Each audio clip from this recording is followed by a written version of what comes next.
भिवंडीच्या हनुमान टेकडी भागातली महादेव बिल्डिंग कोसळून 3 जणांचा मृत्यू झालाय तर इतर 5 ते 6 जण अद्यापही इमारतीच्या ढिगाऱ्याखाली अडकलेत अशी माहिती आहे। बचाव पथकाकडून त्यांना बाहेर काढण्याचं काम सुरू आहे। सकाळी 7 वाजण्याच्या दरम्यान ही दुर्घटना घडली। मृतांमध्ये इमारतीचा मालक सज्जन गुप्ता आणि त्यांची पत्नी संतोदेवी यांचा समावेश आहे। तर तिसऱ्या मृतदेहाची ओळख मात्र अद्यापही पटू शकली नाही। दरम्यान ही इमारत धोकादायक असल्यामुळे ती रिकामी करण्याची नोटीस पालिकेने आधीच बजावली होती, मात्र इमारत मालकाकडून त्याला कोणताही प्रतिसाद देण्यात आला नव्हता। तसंच महापालिकेने या इमारतीचा वीज आणि पाणी पुरवठाही बंद केला होता, मात्र तरीही काही कुटुंब या इमारतीत राहत होते।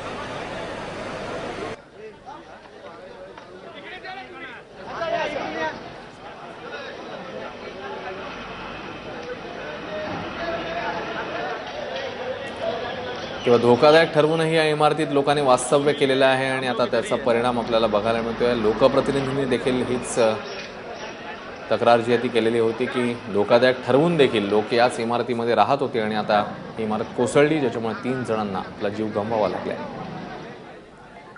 या सगळ्या संदर्भात अधिक माहिती देण्यासाठी आपले प्रतिनिधी दीपक पळसुले आता आपल्या सोबत आहेत। दीपक, या दुर्घटनेबद्दल तुझ्याकडे काय अपडेट्स आहेत आता?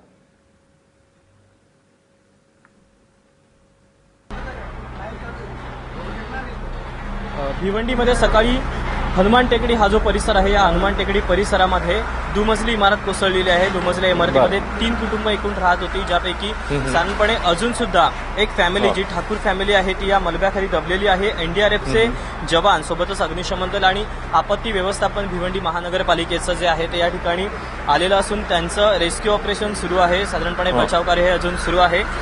त्यासोबतच आतापर्यंत 2 जणांचे मृतदेह हाती लागलेले आहेत। दुर्दैवाची गोष्ट म्हणजे ज्या 2 जणांचे मृतदेह हाती लागलेले आहेत ते या बिल्डिंगचे मालक असल्याचं कळतंय। गुप्ता असं त्यांचं नाव आहे। सोबतच ठाकूर म्हणून एक परिवार आहे तो पूर्णपणे या ढिगाऱ्याखाली अडकला असण्याची शक्यता अग्निशमन दलाच्या अधिकाऱ्यांनी वर्तवलेली आहे। एनडीआरएफचं बचाव पथक देखील थोड्याच वेळापूर्वी या ठिकाणी दाखल झालेलं आहे। भिवंडी चे जे पूर्व आणि पश्चिम भागातले जे आमदार आहेत, जिल्हाधिकाऱ्यांनी सुद्धा आत्ताच थोड्या वेळापूर्वी या ठिकाणी भेट दिली आणि एकूण 206 इमारती या भिवंडी महानगरपालिकेच्या वतीनं घोषित करण्यात आलेल्या होत्या। मात्र गेल्या काही दिवसांमध्ये घरमालकांमधला आणि भाडेकरूंमधला वाद पाहता जी माहिती मिळाली त्यानुसार या वादामुळेच या ठिकाणची जी लोक होती ती घर सोडत नव्हते आणि याचीच परिणिती म्हणून गेल्या आठवड्याभरापूर्वीच एक अशीच घटना घडलेली होती। जी घटना ज्या घटनेमध्ये 9 जणांचा बळी गेलेला होता आणि त्यानंतर आता पुन्हा ही दुसरी घटना समोर आली आहे। आज सकाळी साधारणपणे 7-7:30च्या दरम्यान ही घटना घडली। घरमालक जे गुप्ता होते ते गुप्ता सकाळी आपल्या पुत्राला फिरून बिल्डिंगमध्ये आले आणि त्याच दरम्यान ती संपूर्ण बिल्डिंग एका त्या पत्त्याच्या बंगल्याप्रमाणे कोसळावी तशी ही कोसळलेली आहे।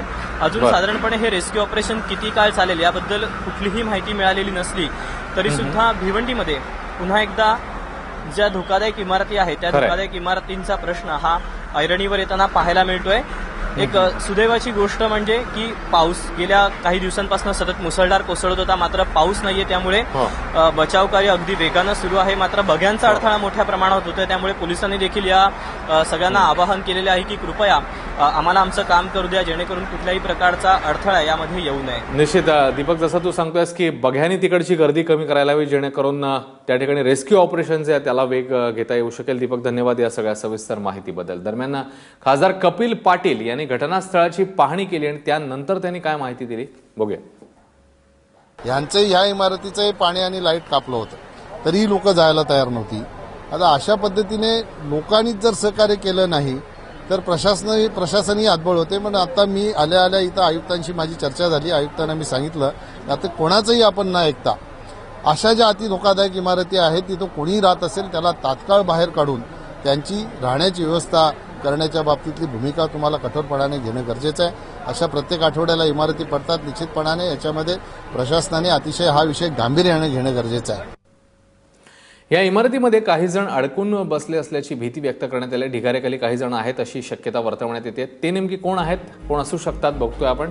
धनीराम ठाकूर, रेखा ठाकूर, शिवानी ठाकूर, त्यासोबतच देवेश ठाकूर, नैतिक ठाकूर आणि सोममणी ठाकूर हे या दुर्घटनेत अडकलेले आहेत आणि त्या ढिगाऱ्याखाली आहेत। त्यांना बाहेर काढण्याचं काम सुरू आहे।